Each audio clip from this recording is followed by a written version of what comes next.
What's up? What's up? Couch Hustler back at you. So if you've been following and watched the last two videos, I made a little bit of money, right? Made some money thinking like, man, how do I do this again? How do I rinse and repeat these transactions? Started going at it again, thinking, what do I do to advertise? What do I got to do? So the first thing I did is went and start making t-shirts. I wear these t-shirts every day for like a year. I buy and sell real estate. I buy houses. I started putting decals on the back of my cars, whatever I had to do just to get people to know or to call me, besides door knocking. So third deal. Deal number 3. 811 Skyline. This deal was actually the first deal I ever did when it was truly an owner finance deal, where I actually created a new mortgage on the property, and we put a lien on the property, and I made payments directly to the owner on this one. It wasn't a sub-2 because there was no loan on the property. It was paid off, and the guy just wanted $75,000 for the house, which seems extremely cheap because today that house is actually going for like $230,000. It's crazy. Wish I still owned it today. Anyways, first deal I truly did an owner finance deal. The deal was $75,750 a month, something like that. That I made payment to him for 7 years at like 7% interest is what we negotiated. Pretty easy deal. I had a little bit of money to fix up, so I think I painted it, did some cleaning on it. It wasn't very difficult to do. It was a big old lot, I remember. I wish I still had this property because where it is located would be great for other businesses and whatnot.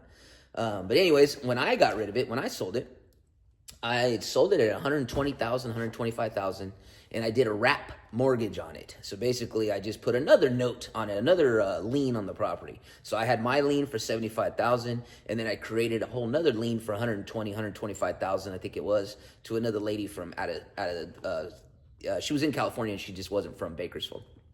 And I can't remember exactly what the interest rate on her was, but whatever it was at least $200 or $300 more monthly payment.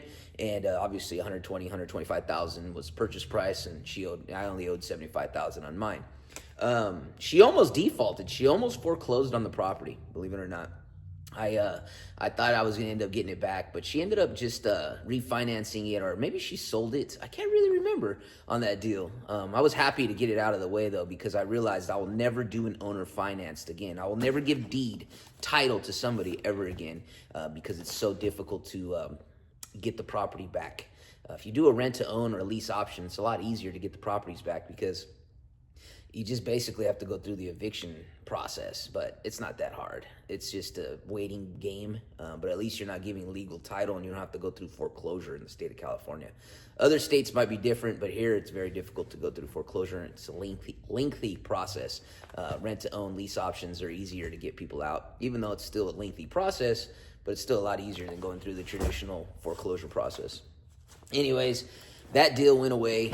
811 Skyline was the easy deal that I purchased. I actually found it on the MLS. It was a normal deal. The guy bought it probably for $50,000, and he just invested his money in it, and he was just gaining interest off of me by me making monthly payments, and that's how he made money on the deal. But I'm sure he was pretty well off, and he just wanted to do something with the property rather than just renting it out. And I remember I had to make payments directly to his he had like a financial broker or financial person, like a CPA basically, and that's who I was making payments to every month to do that deal. But yeah, that's how I sold that one. Now that property's worth like $230,000. So just think if I would have held it, at $75,000, now it's worth like $230,000, But I ended up selling it to that gal, and it went. So that's a late 811 Skyline. And at that time, so I started generating a little bit more money.